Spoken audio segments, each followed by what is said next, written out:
बृहस्पति भगवान की जय। आज बृहस्पति भगवान के व्रत रखे हैं, तो ये रहे हमारे नारायण जी। और बृहस्पति की जो व्रत रखते हैं उनको पूरे दिन व्रत में रहना पड़ता है। ठीक है, अपने इच्छा अनुसार चाय पानी ले सकते हो, बाकी चाय पानी के सिवा कुछ भी नहीं कर सकते। पूरे दिन व्रत रख के अभी जैसे हम कथा सुन रहे हैं, सुबह सुबह कथा सुनेंगे, आरती करेंगे, आरती करके और शाम को ये अभी पूजा कर रहे हैं ना, तो इनके गुड़ चने मुनक्का के भोग लगता है नारायण जी को। और शाम को पीला भोजन कर सकते हो, कोई सा भी आप, चाहे लड्डू के भोजन कर लो और चाहे खीर बनाओ तो उसमें जैसे थोड़ी सी हल्दी गेर दो, और चाहे सेमिया बनाओ तो हल्दी गेरो, लेकिन पीला ही भोजन इनका आज के दिन खाना पड़ेगा। और एक टाइम आप कुछ भी खा लो प्रसाद में। और ये प्रसाद जो है हमारी है गाय माता को जाके गौशाला में कथा प्रारंभ करें। बोला बृहस्पति देव महाराज की जय। एक समय की बात है कि भारतवर्ष में एक राजा राज करता था। वह बड़ा प्रतापी और दानी था। प्रतिदिन मंदिर में दर्शन करने जाता और गरीबों और ब्राह्मणों की सहायता करता। वह सब बातें उसकी रानी को अच्छी नहीं लगती थी। वह ना तो व्रत करती और ना ही गरीबों को दान देती, और राजा को भी ऐसा करने से मना किया करती थी। राजा एक दिन शिकार खेलने वन में गया था। उसी समय बृहस्पति देव साधु के वेश में राजा के महल में भिक्षा के लिए गए और भिक्षा मांगी। रानी ने भिक्षा देने से इनकार किया और कहा, हे साधु महाराज, मैं तो दान पुण्य से तंग आ गई हूँ। मेरे पति सारा धन लुटाते रहते हैं। मेरी इच्छा है कि हमारा धन नष्ट हो जाए, फिर ना रहेगा बांस और ना बजेगी बांसुरी। साधु ने कहा, देवी तुम तो बड़ी अजीब हो। धन संतान तो सभी चाहते हैं, पापी भी पुत्र और धन की इच्छा करता है। यदि तुम्हारे पास अधिक धन है तो भूखों को भोजन दो, प्यासों के लिए प्याऊ बनवाओ, मुसाफिरों के लिए धर्मशालाएं खुलवाओ, जो निर्धन अपनी कुंवारी कन्याओं का विवाह नहीं कर सकते उनका विवाह करा दो। ऐसे और कई काम हैं जिनसे करने से तुम्हारा यश लोक परलोक में फैलेगा। परंतु रानी पर उपदेश का कोई प्रभाव न पड़ा। वे बोली, महाराज आप मुझे कुछ न समझाए, मैं ऐसा धन नहीं चाहती जो हर जगह बांटती फिरूं। साधु ने उत्तर दिया, यदि तुम्हारी ऐसी इच्छा है तो ऐसा ही होगा। तुम ऐसा करना कि बृहस्पतिवार को घर गोबर से लीपना, अपने केशों को धोना, केशों को धोते समय स्नान करना, राजा से कहना कि वह हजामत बनवाए, भोजन में मांस मदिरा खाना, कपड़े धोबी के यहाँ धुलने को डालना। ऐसा 7 बृहस्पतिवार करने से तुम्हारा सारा धन नष्ट हो जाएगा। इतना कहकर वह साधु महाराज वहाँ से चले गए। जैसा वह साधु कहकर गए थे, रानी ने वैसा ही किया। 6 बृहस्पतिवार ही बीते थे कि उनका सारा धन नष्ट हो गया और सारा परिवार दानों समय भोजन के लिए तरसने लगा तथा सांसारिक भोगों से दुखी रहने लगा। तब राजा ने रानी से कहा कि तुम यहाँ पर रहो, मैं दूसरे देश जाता हूँ, क्योंकि यहाँ पर मुझे सभी जानते हैं, इसलिए कोई कार्य भी नहीं कर सकता। देश चोरी परदेश भीख बराबर है, ऐसा कहकर राजा परदेश चला गया। वहाँ जंगल में जाकर लकड़ी काटता और उसे शहर में बेचता। इस तरह वह जीवन व्यतीत करने लगा। इधर राजा के बिना रानी दुख रहने लगी। किसी दिन भोजन मिलता और किसी दिन जल पीकर ही सो जाते। एक समय रानी और उसकी दासी को 7 दिन तक भोजन नहीं मिला तो रानी ने अपनी दासी से कहा, यहाँ पास के नगर में मेरी बहन रहती है, वो बड़ी धनवान है, तुम उसके पास जाओ और वहाँ से 5 सेर भोजन मांग कर ले आओ, जिससे कुछ समय के लिए गुजारा हो जाएगा। इस प्रकार रानी की आज्ञा मानकर दासी रानी की बहन के पास गई तो रानी की बहन उस समय पूजा कर रही थी, क्योंकि उस दिन बृहस्पतिवार का दिन था। दासी रानी की बहन से बोली, हे रानी, मुझे आपकी बहन ने भेजा है, मुझे 5 सेर भेजर दे दो। दासी ने कई बार कहने पर भी रानी की बहन ने उत्तर नहीं दिया, क्योंकि उस समय वो बृहस्पतिवार की व्रत कथा सुन रही थी। जब दासी को कोई उत्तर नहीं मिला तो वह बहुत दुखी हुई और वापस आकर अपने नगर में रानी से बोली, हे रानी, आपकी बहन बहुत धनी है, वह छोटे लोगों से बात नहीं करती। मैंने उससे 5 सेर भेजर मांगा तो उसने कोई उत्तर नहीं दिया। रानी बोली, इसमें उसका कोई दोष नहीं है। जब बुरे दिन आते हैं तब कोई सहारा नहीं देता। अच्छे बुरे का पता विपत्ति में ही लगता है। जो ईश्वर की इच्छा होगी वही होगा, यह सब हमारे भाग्य का दोष है। इधर रानी की बहन ने सोचा कि मेरी बहन की दासी आई थी, परंतु मैं उससे पूछ नहीं सकी तो वह बहुत दुखी हुई होगी। यह सोच कथा को सुनूं और विष्णु भगवान का पूजन समाप्त कर वह अपनी बहन के घर चली गई। बहन के पास आकर बोली, बहन, जब तुम्हारी दासी आई तो मैं बृहस्पतिवार का व्रत कर रही थी। जब तक कथा होती नहीं तब तक ना उठते हैं ना बोलते हैं, इसलिए मैं नहीं बोली। कहो दासी, को क्यों भेजा था? रानी बोली, बहन तुमसे कोई बात छुपी नहीं है, हमारे घर अनाज नहीं था, इस कारण मैंने दासी को तुम्हारे पास भेजा 5 सेर भेजर के लिए। रानी की बहन बोली, बृहस्पतिवार भगवान सबकी मनोकामना पूरी करते हैं, शायद तुम्हारे घर में अनाज भी रखा हो। इस प्रकार वे वचन सुन रानी जब अंदर गई तो वहाँ एक घड़ा भेजर से भरा हुआ मिला। जब रानी और उसकी दासी बहुत खुश हुई। दासी कहने लगी, हे रानी, वैसे ही हमको भोजन नहीं मिलता तो हम रोज ही व्रत करते हैं। अगर आपकी बहन से व्रत की विधि और कथा पूछ ली जाए तो उसे हम भी कर लिया करेंगे। रानी ने बहन से कहा, बहन बृहस्पतिवार के व्रत के क्या नियम हैं? तब रानी की बहन ने बताया, बृहस्पतिवार के व्रत में चने की दाल और मुनक्के से भगवान विष्णु का केले की जड़ में पूजन करें तथा दीपक जलाए पीला भोजन करें तथा कथा सुने। इस प्रकार करने से गुरु भगवान प्रसन्न होते हैं, अन्न पुत्र धन देते हैं, मनोकामना पूरी करते हैं। इस प्रकार रानी और दासी दोनों ने निश्चय किया कि बृहस्पति भगवान का पूजन जरूर करेंगे। 7 दिन बाद बृहस्पतिवार आया तो उन्होंने व्रत रखा। दासी गुड़साल से जाकर चना और गुड़ बीन लाई तथा उसकी दाल से केले की जड़ का तथा विष्णु भगवान का पूजन किया। जब पीला भोजन कहाँ से आए, दोनों बड़ी दुखी हुई, परंतु उन्होंने व्रत किया था, इस कारण गुरु भगवान प्रसन्न थे। 2 थाली में सुंदर भोजन लेकर आए और दासी को देकर बोले, यह तुम्हारे और रानी के लिए भोजन है। दासी भोजन पाकर बड़ी प्रसन्न हुई और रानी से बोली, रानी जी भोजन कर लीजिए, वह महात्मा हम दोनों के लिए 2 थाल में भोजन दे गए हैं। इस प्रकार रानी और दासी ने गुरु भगवान को नमस्कार कर भोजन प्रारंभ किया तथा अब वह प्रत्येक बृहस्पतिवार को गुरु भगवान का व्रत और विष्णु भगवान का पूजन करने लगी। बृहस्पतिवार भगवान की कृपा से रानी के पास फिर से धन हो गया। रानी और दासी विचार करने लगे कि हमारे राजा किस हाल में होंगे, उनकी कोई खोज खबर नहीं है। उन्होंने गुरु भगवान से प्रार्थना की। उधर राजा दुखी होकर जंगल में एक पेड़ के नीचे आसन जमाकर बैठ गया। वह अपनी पुरानी बातों को याद करने रोने लगा। तब उस जंगल में बृहस्पति देव एक साधु के रूप में धारण हुए आए और राजा के सामने आकर बोले, हे लकड़हारे, इस सुनसान जंगल में तुम किस चिंता में हो? राजा ने दोनों हाथ जोड़कर प्रणाम किया और उत्तर दिया, महात्मा जी आप सब कुछ जानते हैं, मैं क्या कहूँ। यह कहकर वह रोने लगा और साधु को आत्मकथा सुनाई। महात्मा जी ने कहा, तुम्हारी पत्नी ने बृहस्पति देव के दिन वीर भगवान का निरादर किया था, जिसके कारण तुम्हारी यह दशा हुई है। अब तुम चिंता को दूर करके मेरे कहने पर चलो तो तुम्हारे सब कष्ट दूर हो जाएंगे और भगवान पहले से भी अधिक धन संपत्ति देंगे। देखो, तुम्हारी पत्नी ने बृहस्पतिवार का व्रत आरंभ कर दिया है और तुम भी बृहस्पतिवार का व्रत करके चने की दाल व गुड़ को जल के लोटे में डालकर केले का पूजन करो, फिर कथा कहो और सुनो। ऐसा करने से भगवान तुम्हारी सब मनोकामना पूरी करेगा। साधु के ऐसे वचन सुनकर राजा बोला, हे प्रभु, मुझे लकड़ी बेचकर इतना पैसा नहीं मिलता जिससे भोजन करने के उपरांत कुछ बचा सकूं। मैंने रात सपने में अपनी पत्नी को व्याकुल देखा। मेरे पास कुछ भी नहीं जिससे उसकी खोज खबर मंगा सकूं। साधु ने कहा, हे राजन, तुम किसी बात की चिंता मत करो। बृहस्पति देव के दिन तुम रोजाना की तरह लकड़ियाँ लेकर शहर जाओ। तुमको रोज से दुगना धन प्राप्त होगा, जिससे तुम भली भांति भोजन कर लोगे तथा बृहस्पति देव की पूजा का सामान भी आ जाएगा। बृहस्पति देव की कहानी इस प्रकार से है। प्राचीन काल में एक ब्राह्मण था। वह बहुत ही निर्धन था, उसकी कोई भी संतान नहीं थी। वह नित्य पूजा पाठ करता, परंतु उसकी पत्नी बहुत मलिनता के साथ रहती थी। वह न स्नान करती थी, न किसी देवता की पूजा करती। प्रातः काल उठती ही भोजन करती, बाद में कोई अन्य कार्य करती थी। इससे ब्राह्मण बहुत दुखी था। भगवान की कृपा से ब्राह्मण के यहाँ एक कन्या पैदा हुई। धीरे धीरे वह कन्या बड़ी होने लगी। वह प्रातः स्नान करके विष्णु भगवान का जाप करने लगी। बृहस्पतिवार का व्रत करने लगी। अपनी पूजा पाठ को समाप्त कर पाठशाला जाती और अपनी मुट्ठी में जौ भरकर मार्ग में डालती जाती। वही जो सोने के जो हो जाते तो लौटते समय उनको बीनकर घर ले आती। एक दिन वह कन्या सूप में सोने के जो साफ कर रही थी तो उसकी माँ ने देख लिया और कहा, बेटी, सोने के जो को फटकने के लिए सोने का सूप होना चाहिए।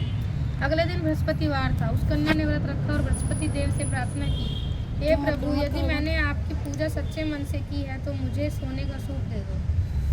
बृहस्पति देव ने उसकी प्रार्थना स्वीकार कर ली। पूजा सच्चे मन रोजाना की तरह वह जौ फैलाती हुई पाठशाला गई और जब लौटकर जौ बीन रही थी तो बृहस्पति देव की कृपा से रास्ते में सोने का सूप मिला तो उसे वह घर ले आई। एक दिन की बात है कि वह कन्या सोने के सूप में जौ साफ कर रही थी। उस समय उस नगर का राजपुत्र वहाँ से होकर निकला। इस कन्या के रूप को देखकर वह मोहित हो गया। अपने घर आकर भोजन तथा जल त्याग कर उदास होकर लेट गया। राजा को जब इस बात का पता लगा तो अपने मंत्रियों के साथ अपने पुत्र के पास गए और बोले, पुत्र, तुम्हें किस बात का कष्ट है? किसी ने तुम्हारा अपमान किया? कोई और कारण है तो बताओ, मैं वही कार्य करूँगा जिससे तुम्हें प्रसन्नता हो। राजकुमार अपने पिता से बोला, पिताजी, मैं उस लड़की के साथ विवाह करना चाहता हूँ जो साथ कर रही है। यह सुनकर राजा बोला, पुत्र, यदि ऐसा है तो तुम उस कन्या का पता बताओ, मैं उसके साथ तुम्हारा विवाह अवश्य करवाऊंगा। राजकुमार ने अपने पिता को उस लड़की के घर का पता बताया। राजकुमार के बताए पते के अनुसार मंत्री उस लड़की के घर गए और ब्राह्मण कन्या का विवाह राजकुमार के साथ संपन्न हो गया। कन्या का विवाह होते ही ब्राह्मण के घर में पहले की भांति गरीबी आ गई। अब भोजन के लिए अन्न बड़े मुश्किल से मिलता था। एक दिन ब्राह्मण अपनी पुत्री के पास गया। बेटी ने पिता से सारा हाल पूछा। तब ब्राह्मण ने सारा हाल कह सुनाया। कन्या ने बहुत सा धन देकर पिता को विदा किया। इस तरह ब्राह्मण का कुछ समय सुखपूर्वक बीता। कुछ दिन बाद फिर वही हाल हो गया। ब्राह्मण फिर अपनी बेटी के यहाँ गया और सारा हाल बताया। तो बेटी बोली, पिताजी, आप माताजी को यहाँ लेकर आइए, मैं उन्हें वह विधि बता दूंगी जिससे आपकी गरीबी दूर हो जाएगी। तब वह ब्राह्मण अपनी पत्नी को लेकर बेटी के घर पहुंचा तो उसने अपनी माँ को समझाते हुए कहा, माँ, तुम प्रातः काल उठकर स्नान करके विष्णु भगवान का पूजन करो तो सब दरिद्रता दूर हो जाएगी। परंतु उसकी माँ ने उसकी एक भी बात न मानी। वह प्रातः काल उठकर भोजन कर लेती थी। एक दिन उसकी बेटी का बहुत क्रोध आया और उसने अपनी माँ को एक रात कोठरी में बंद कर दिया। प्रातःकाल उसने अपनी माँ को कोठरी से निकालकर स्नान करा के पूजा पाठ कराया तो उसकी माँ की बुद्धि ठीक हो गई और फिर वह प्रत्येक बृहस्पतिवार को व्रत रखने लगी। इस व्रत के प्रारंभ में उसकी माँ भी बहुत ही धनवान तथा पुत्रवती हो गई और बृहस्पति देव की कृपा से ब्राह्मण तथा उसकी पत्नी इस लोक के सुख भोग कर स्वर्ग को प्राप्त हुए। इस तरह कहानी कहकर साधु वहाँ से अंतर्ध्यान हो गए। जब बृहस्पतिवार का दिन आया तो राजा जंगल में लकड़ी काटकर शहर में बेचने गया। उसे उस दिन और दिनों की अपेक्षा अधिक धन मिला। राजा ने चना, गुड़ आदि लाकर बृहस्पतिवार का व्रत किया, परंतु जब दोबारा धन मिला, राजा ने चना, गुड़ आदि लाकर बृहस्पतिवार का दिन आया तो व्रत करना भूल गया। इस कारण बृहस्पति देव नाराज हो गए। उस दिन उस नगर के राजा ने विशाल यज्ञ का आयोजन किया था। शहर में यह घोषणा कर दी गई थी कि मनुष्य अपने घर में भोजन ना बनाए, ना चूल्हा जलाए। समस्त जनता मेरे यहाँ भोजन करने आए। इस आज्ञा को जो नहीं मानेगा उसे फांसी की सजा दी जाएगी। इस तरह की घोषणा संपूर्ण नगर में करवा दी गई। राजा की आज्ञा अनुसार शहर के सभी लोग भोजन करने गए, लेकिन लकड़हारा बना राजा कुछ देर बाद पहुंचा।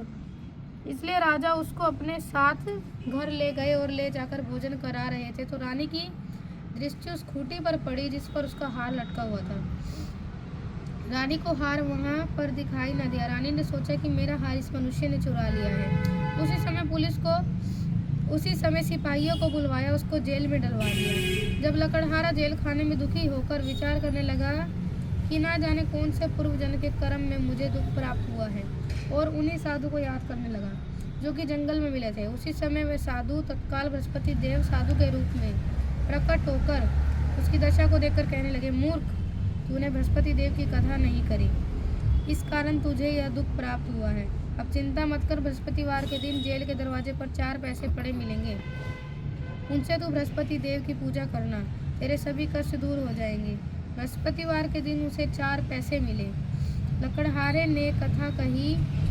उसी रात्रि को बृहस्पति देव ने उस नगर के राजा के स्वप्न में कहा, हे राजा, तुमने जिस आदमी को जेल में बंद कर दिया है वह निर्दोष है, वह राजा है, उसे छोड़ दो। रानी का हार उसी खूंटी पर लटका है। अगर तुम ऐसा नहीं करोगे तो मैं तुम्हारे राज्य को नष्ट कर दूंगा। इस तरह रात्रि के स्वप्न को देखकर राजा प्रातःकाल उठा और खूंटी पर हार देखकर लकड़हारे को बुलाया, क्षमा मांगी तथा लकड़हारे को योग्य सुंदर वस्त्र व आभूषण देकर विदा किया। बृहस्पति देव के आज्ञा अनुसार लकड़हारा अपने नगर को चल दिया। राजा जब अपने नगर के निकट पहुंचा तो उसे बड़ा आश्चर्य हुआ। नगर में पहले से अधिक बाग, तालाब और कुएं तथा बहुत सी धर्मशालाएं बन गई थी। राजा ने पूछा कि यह सब बाग धर्मशालाएं किसकी है। तब नगर के लोगों ने कहने लगे, यह सब रानी ने बनवाए हैं। तो राजा को आश्चर्य हुआ। जब रानी ने यह खबर सुनी कि राजा आ गए हैं तो उसने अपनी बांदी से कहा, दासी, देख, राजा हमें कितनी बुरी हालत में छोड़ गए थे, कहीं वह लौट ना जाए, इसलिए तू दरवाजे पर खड़ी हो जा। आज्ञा अनुसार दासी दरवाजे पर खड़ी हो गई। राजा आए तो उन्हें अपने साथ लिवा लाई। तब रानी ने कहा, हमें यह धन सब बृहस्पति देव के व्रत के प्रारंभ से प्राप्त हुआ है। राजा ने निश्चय किया कि 7 दिन बाद तो सभी बृहस्पति देव का पूजन करते हैं, परंतु मैं प्रतिदिन 3 बार कहानी कहा करूँगा और व्रत किया करूँगा। अब हर समय राजा के दुपट्टे में चने की दाल बंधी रहती तथा दिन में 3 बार कहानी कहता। एक दिन राजा ने विचार किया, चलो अपनी बहन के यहाँ हो आए। इस तरह का विचार कर राजा घोड़े पर सवार होकर अपनी बहन के यहाँ चलने लगा। मार्ग में उसने देखा कि कुछ आदमी मुर्दे को लिए जा रहे हैं। उन्हें रोककर राजा कहने लगा, भाइयों, मेरी बृहस्पति देव की कहानी सुन लो। वे बोले, लो, हमारा तो आदमी मर गया है और इसको अपनी कथा की पड़ी है। परंतु कुछ आदमी बोले, अच्छा कहो, हम तुम्हारी कथा भी सुनेंगे। राजा ने दुपट्टे से चने की दाल निकाली और जैसे कि कथा आधी हुई तो मुर्दा हिलने लगा। जैसे ही कथा पूरी समाप्त हुई तो राम राम करके मुर्दा उठकर खड़ा हो गया। आगे मार्ग में उसे एक किसान खेत में हल जोतता मिला। राजा ने उसे देखा और उससे बोला है, अरे भैया, मुझे मेरी बृहस्पति देव की तुम कथा सुन लो। किसान बोला, अब तक तुम्हारी कथा सुनूंगा, तब तक 4 हरैया और जोत लूँगा। जाओ अपनी कथा किसी और को सुनाओ। इस तरह राजा आगे चलने लगा। राजा के हटते ही बैल पचाड़ खाकर गिर गया तथा किसान के पेट में बड़ी जोर का दर्द होने लगा। उस समय उसकी माँ रोटी लेकर आई थी। उसने जब यह देखा तो उसने अपने पुत्र से सब हाल पूछा और बेटे ने सारा हाल बताया। तो बुढ़िया दौड़ी दौड़ी राजा के पास गई और बोली, मैं तेरी कथा सुनूंगी, तुम मेरी कथा मेरे खेत में चलकर सुनाना। राजा ने बुढ़िया के खेत पर जाकर कथा कही, जिसके सुनते ही वह बैल उठ खड़े हुए तथा किसान के पेट का दर्द बंद हो गया। राजा अपनी बहन के घर पहुंचा। बहन ने भाई की खूब खातिर की। दूसरे दिन प्रातः काल राजा जागा तो वह देखने लगा कि सब लोग भोजन कर रहे हैं। राजा ने अपनी बहन से पूछा, ऐसा कोई मनुष्य है जिसने भोजन नहीं किया हो, जो मेरी बृहस्पति देव की कथा सुन ले? बहन बोली, भैया, यह नगर ऐसा ही है। पहले यहाँ लोग भोजन करते हैं, बाद में अन्य काम करते हैं। अगर कोई पड़ोस में है तो देख आऊँ। वह ऐसा कहकर वह देखने चली गई, परंतु उसे कोई ना व्यक्ति मिला जिसने भोजन नहीं किया। अंत वह एक कुम्हार के घर जा पहुंची, जिसका लड़का बीमार था। उससे मालूम हुआ कि उसके यहाँ 3 दिन से किसी ने भोजन नहीं किया है। रानी ने अपने भाई की कथा सुनने के लिए कुम्हार के यहाँ तैयार कर दिया। राजा ने जाकर बृहस्पति देव की कथा कही, जिसको सुनकर उसका लड़का ठीक हो गया। अब तो राजा की प्रशंसा होने लगी। एक दिन राजा ने बहन से कहा, बहन, हम अपने घर को जाएंगे, तुम भी तैयार हो जाओ। राजा की बहन ने अपनी सास से पूछा। सास ने कहा, हाँ, चली जाओ, परंतु अपने लड़कों को मत ले जाना, क्योंकि तुम्हारे भाई के कोई औलाद नहीं है। बहन ने अपने भाई से कहा, भैया, मैं तो चलूँगी, परंतु कोई बालक नहीं आएगा। राजा बोला, जब कोई बालक नहीं चलेगा तब तुम क्या करोगी? बड़े दुखी मन से राजा ने अपने नगर को लौट आया। राजा ने अपनी पत्नी से कहा, हम निष्वंशी राजा है, हमारा मुँह देखने का धर्म नहीं है और उसने कुछ भोजन आदि नहीं किया। रानी बोली, बृहस्पति देव ने हमें सब कुछ दिया है, हमें औलाद अवश्य देंगे। उसी रात को बृहस्पति देव ने राजा से स्वप्न में कहा, राजा उठ, सभी सोच त्याग दे, तेरी रानी गर्भ से है। राजा को यह बात सुनकर बड़ी खुशी हुई। 9वें महीने में उसके गर्भ से एक सुंदर पुत्र पैदा हुआ। तब राजा बोला, रानी, स्त्री बिना भोजन के रह सकती है, बिना औलाद के नहीं रह सकती। जब मेरी बहन आए तो तुम उससे कुछ न कहना। रानी ने सुनकर हाँ कर दिया। जब राजा की बहन ये शुभ समाचार सुना तो वह बहुत खुशी हुई तथा बधाई लेकर अपने भाई के यहाँ आई। तभी रानी ने कहा, घोड़ा चढ़कर तो नहीं आई, गधा चढ़ी आई। राजा की बहन बोली, भाभी, मैं इस प्रकार ना कहती तो तुम्हें औलाद कैसे मिलती? बृहस्पति देव ऐसे ही है, जैसे जिसके मन में कामनाएं हैं, सभी को पूर्ण करते हैं। जो सद्भावना पूर्वक भक्ति बृहस्पतिवार का व्रत करता है एवं कथा पढ़ता है अथवा सुनता है, बृहस्पति देव उसकी मनोकामना पूर्ण करते हैं। भगवान बृहस्पति देव उसकी सदैव रक्षा करते हैं। संसार के सद्भावना में से भगवान जी का पूजन व्रत करने से सच्चे हृदय से उसका मनन करते हुए जयकारा बोलना चाहिए। बोलो बृहस्पति देव महाराज की जय। बोलो विष्णुदेव महाराज की जय।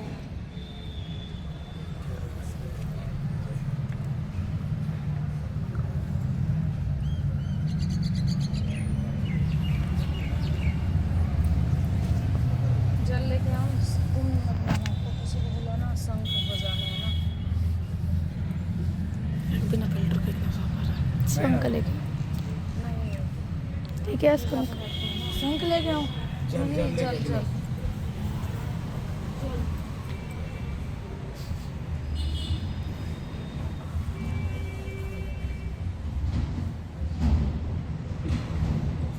जो बात बोल रहे। तो दोस्तों अभी हमने कथा पूर्ण कर ली है, अब हम आरती करेंगे और शंख बजाएंगे। अभी मेरी भाभी शंख बजाएगी, जल चढ़ाएंगे। जो इस आरती को करेगा, जो इस कथा को करेगा, उसके कैसे कष्ट दूर हो जाएंगे ये भी बता दो। हाँ, इस कथा को करने से ना धन संपत्ति औलाद का सुख मिलता है। जिसको औलाद नहीं है वो हाँ, बीमार हो कोई वो हो, सब सही हो जाता है। कर देते हैं भगवान, बृहस्पति भगवान, विष्णु भगवान। सब सही शंख कर देते को जेंट्स फूकते हैं, पर क्योंकि हमारे घर भाई में है मुझे फूकना नहीं आता, तो मेरा इनको फूकना है। फूकने नहीं आते। तो शंख मेरी मैं भाभी मजबूरी में बजाएंगे। फूक रही हूँ क्योंकि ना शंख, जीभ में है, हाँ, पता नहीं क्या। अगर शंख नहीं फूकूंगी तो बृहस्पति भगवान के व्रत शुद्ध नहीं पूर्ण नहीं हो, शुद्ध नहीं होगा। मेरी भाभी शंख बजाएंगी दोस्तों। ड्रम ले ले बाबू फोन, अच्छे से इधर दिखा दे, पापी को भी दिखा, मम्मी को भी दिखा दे।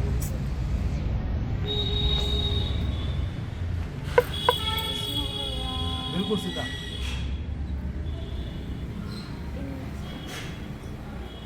नहीं, शंख बजाते देखा।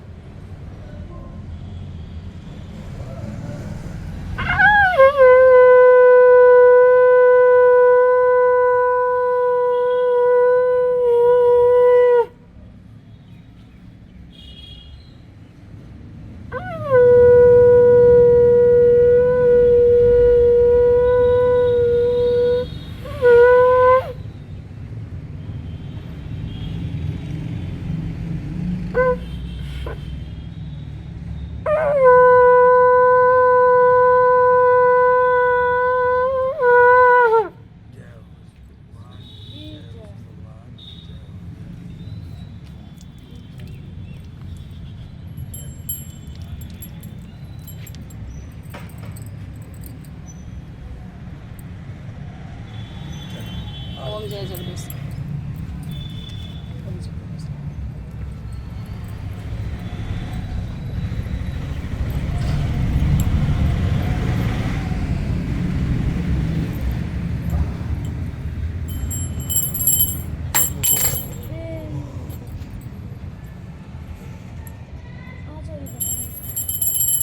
ओम जय जगदीश हरे स्वामी जय जगदीश हरे, जनों के संकट दास जनों के संकट क्षण में दूर करे, जय जगदीश हरे।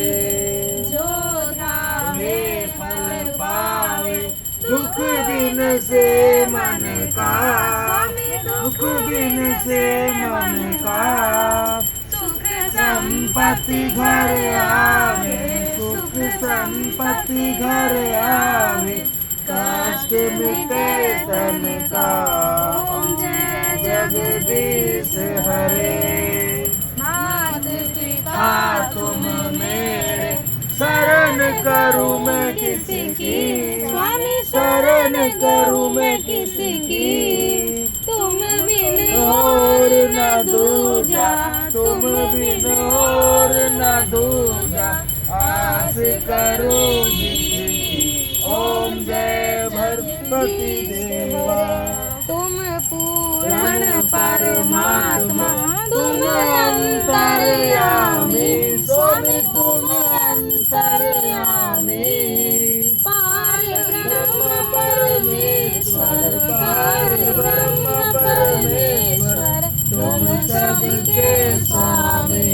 ओम जय गणपति देवा। तुम करुणा ना के के सागर, सागर, तुम पालन हरता, स्वामी तुम पालन करता।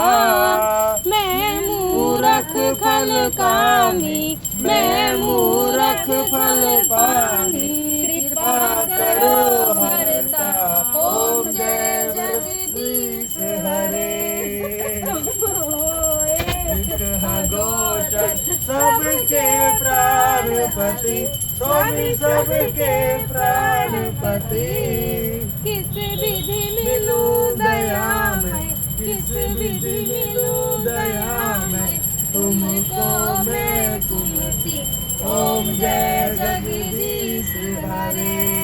दिन में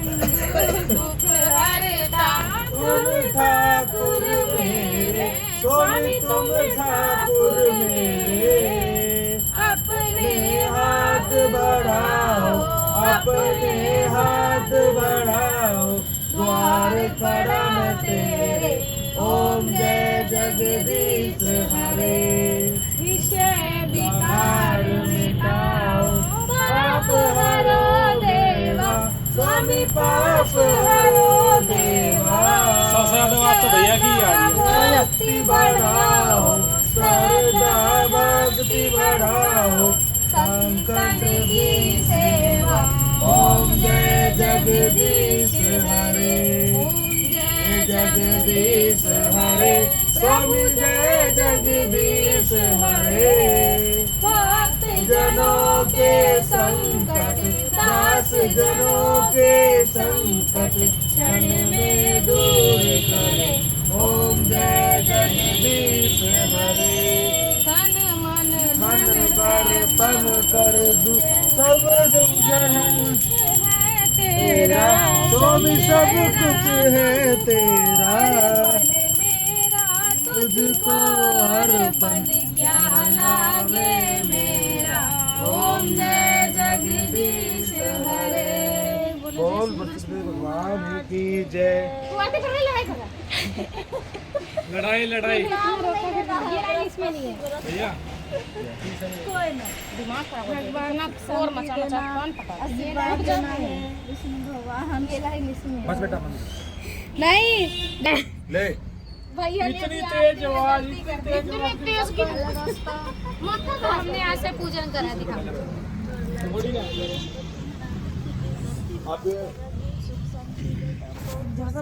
ये देखो इतने जोर से कोई आरती गाते और वो भी मैं गा रही हूँ जगदीश जी की, भैया बार बार बृहस्पति देवा, बृहस्पति देवा। भगवान ये बृहस्पति देव की विष्णु भगवान की जय। ये देखो गाइस कैसा लगा।